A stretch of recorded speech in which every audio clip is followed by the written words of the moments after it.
सभी का स्वागत है हमारे YouTube channel study with Dharmveer PD class में। फ्रेंड्स, आज हम फिर से एक नई वीडियो को लेके आ गए हैं।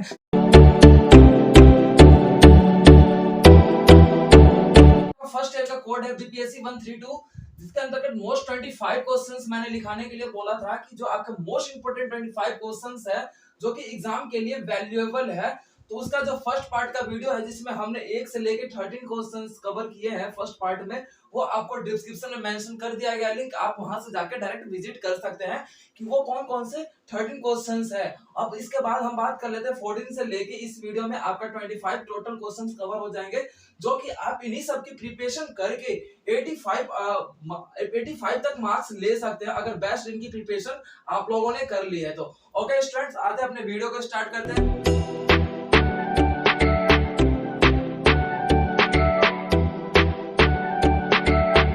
बात कर लीजिए आप क्वेश्चन नंबर 14 की, जिसमें हमारा क्वेश्चन है धर्मनिरपेक्षता शब्द को परिभाषित करते हुए भारत में इसकी स्थिति पर चर्चा कीजिए।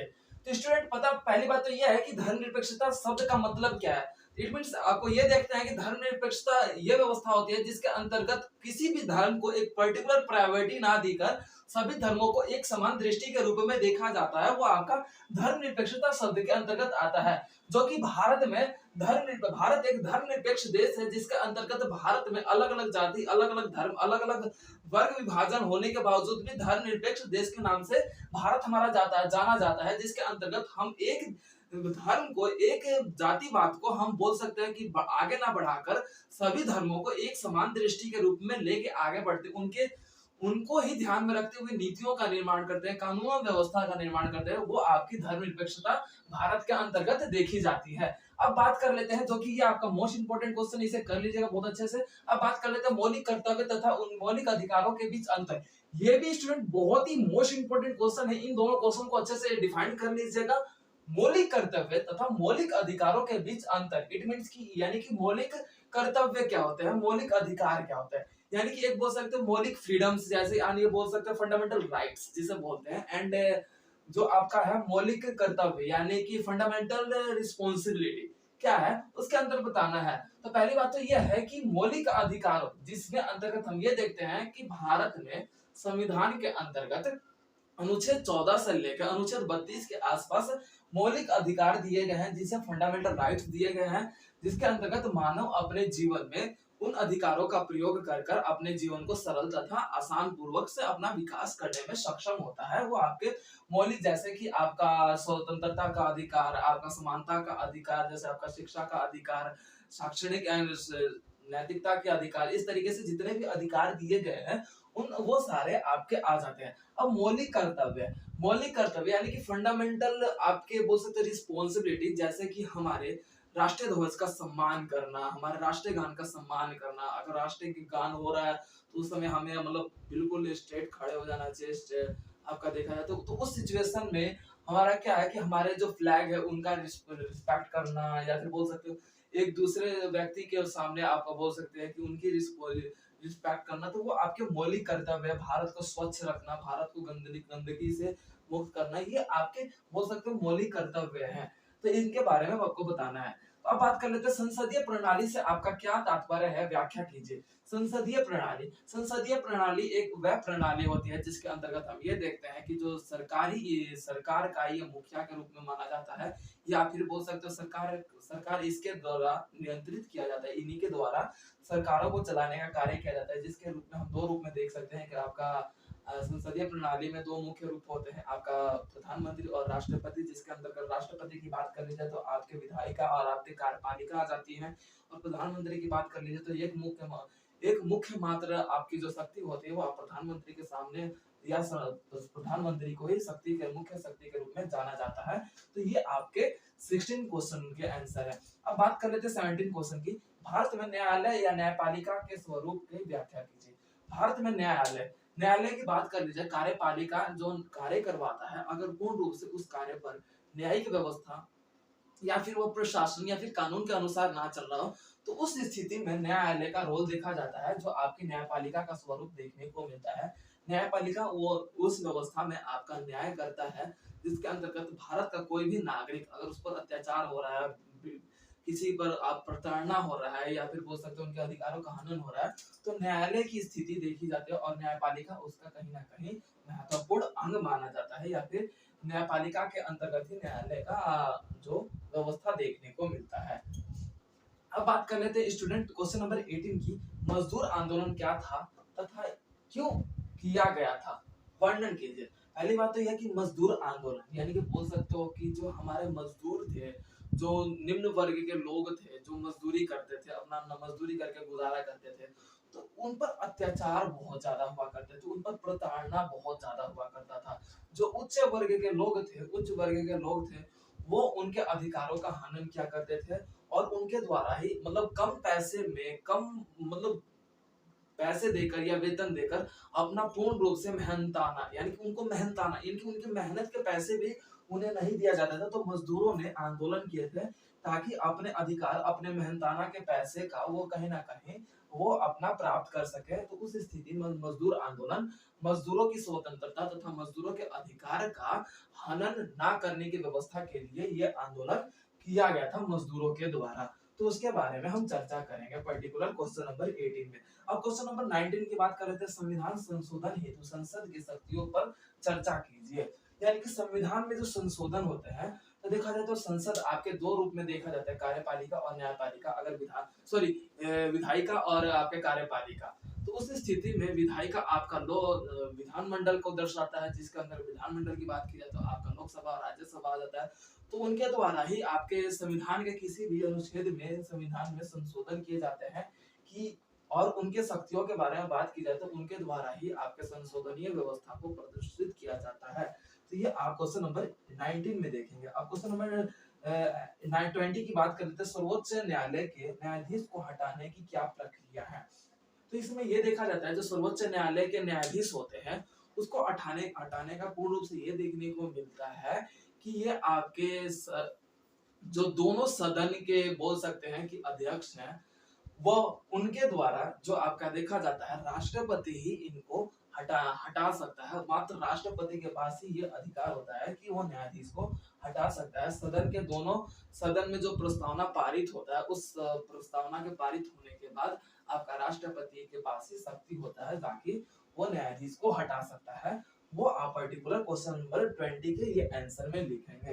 तब इसके अंतर्गत बात कर ली जाए इनके मोस्ट इंपोर्टेंट की, ये आपका इंपॉर्टेंट है बहुत ज्यादा, और ये भी आपका इंपॉर्टेंट है, और ये भी आपका बहुत ही इंपॉर्टेंट है। अब बात कर लेते हैं नेक्स्ट क्वेश्चन की, क्वेश्चन नंबर 21 की, जिसके अंतर्गत आदिवासी कल्याण के रूप में संविधान की विशेषता पर प्रावधान क्या है। यानी कि जो आदिवासी कल्याण है, यानी कि आदिवासी लोग है जो जो पूर्ण रूप से आपका देखा जाता है कि पहाड़ी क्षेत्रों में या फिर तटीय क्षेत्रों में आपका देखने को मिलता है। कुछ वर्ग है जो कि आज भी कहीं ना कहीं उनका विकास अस्थित है, आज भी उनका विकास अशिक्षित है। तो उनके लिए भारतीय संविधान में आपका देखा जाता है कि बोल सकते हो आरक्षण व्यवस्था दिया गया है उनके विकास तथा कि वो भी समाज के सभी वर्गों के समान हो सके और अपना विकास कर सके। इसलिए कल्याण के रूप में संविधान में उनकी विशेषता दी गई है। आरक्षण के रूप में उनको अलग अलग क्षेत्रों में आपके अलग अलग सेक्टर में उनको आरक्षण के रूप में छूट दी गई है, वो आपके कल्याण के लिए, ताकि वो भी अपना विकास स्वयं कर सके।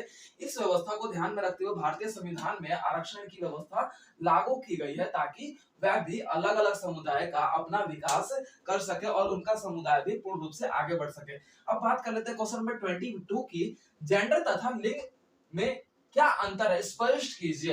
तो पहली बात तो यह है कि लिंग वह अवधारणा होती है जिसके अंतर्गत हम पूर्ण रूप से प्राकृतिक रूप में देखते हैं, जिसके अंतर्गत समझ सकते हैं कि जिससे पता चल सके कि एक पुरुष, महिला या फिर ट्रांसजेंडर में क्या भिन्नताएं हैं, प्राकृतिक रूप से समझा जा सकता है, जो आपका लिंग बोला जाता है। अब जेंडर की बात कर लेते हैं। जेंडर एक ऐसी व्यवस्था होती है जो समाज, आर्थिक व्यवस्था, सामाजिक व्यवस्था के रूप में मनुष्य को दर्शाता है कि ये जेंडर किस रूप में देखा जाता है।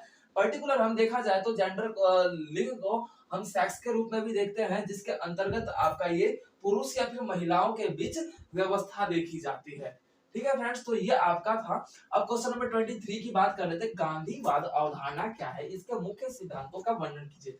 यानी कि गांधीवाद वो अवधारणा थी जो कि पूर्ण रूप से गांधी जी ने जो अपने विचारधारा पर चल रहे थे और उनके अवधारणा को ही कुछ लोगों ने, कुछ वर्ग के, कुछ सेक्टर के लोगों ने उन विचारधारा को अपनाते हुए गांधी जी के समर्थन किया तथा उनको ही अपना योगदान दिया और उनकी धारणा को अपनाते हुए आगे बढ़ते गए, वही गांधीवादी अवधारणा है।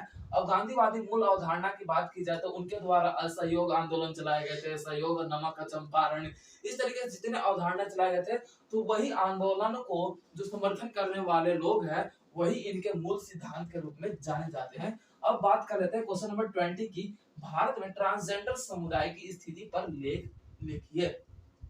यानी कि भारत में जो ट्रांसजेंडर सेक्टर है, ट्रांसजेंडर इट मींस जो पुरुष और महिला जो बोल सकते हैं, अर्ध नारी यानी कि आधा नारी और आधा पुरुष जो कि आपका देखा जाता है, उनको सम्मान पूर्वक सबसे हम अर्ध नारी बोलते हैं।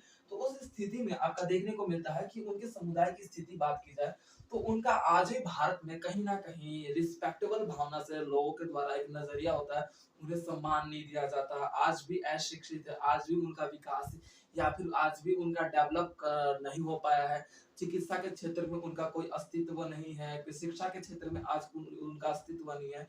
लेकिन धीरे धीरे भारत में इन ट्रांसजेंडर समुदाय का भी स्थिति धीरे धीरे परिवर्तन हो रहा है, तो उसके बारे में हमें बताना है, जो कि क्वेश्चन नंबर 24 की बात कर लेते हैं। अब क्वेश्चन नंबर 25 जो है आपका, भारत में राज्य की प्रकृति की विशेषता पर विश्लेषण विश्लेषण आप क्या करेंगे। यानी कि जो भारत की राजनीति राज्य है उसकी प्रकृति, यानी कि जो भारत का राज्य है एक उसकी प्रकृति क्या है। पूर्ण रूप से भारत आज देखा जाए कि पूंजीवाद की तरफ धीरे धीरे हर एक राज्य, हर एक सेक्टर आकर्षित होता जा रहा है।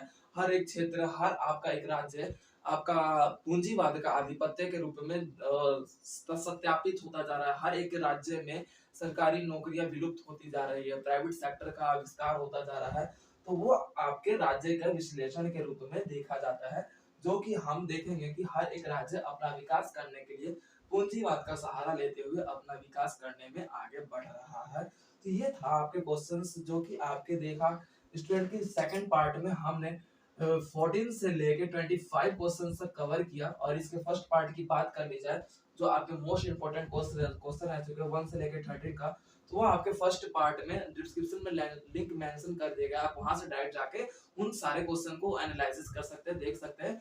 और स्टूडेंट अगर उन सभी क्वेश्चंस में से आपको किसी क्वेश्चंस को समझ में नहीं आ रहा है तो पर्टिकुलर आप उन क्वेश्चंस के बारे में डिमांड करके कमेंट सेक्शन में हमें मैसेज कर सकते हैं कि सर इस क्वेश्चन पे भी एक पर्टिकुलर अलग से वीडियो बना दीजिए, तो हम उन्हें इन फ्यूचर में उस क्वेश्चन पे भी वीडियो आप लोगों को प्रोवाइड कर देंगे।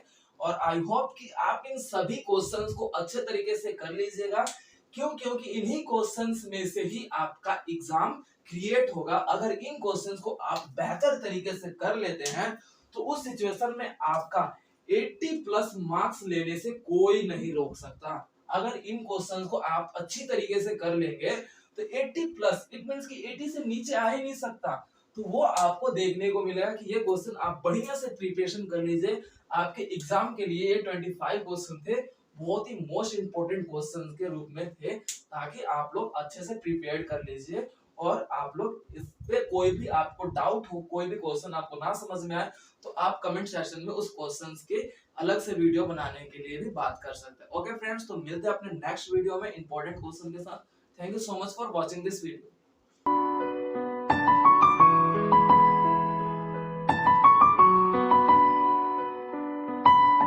तो वीडियो को like, comment, share and subscribe करना ना भूलें।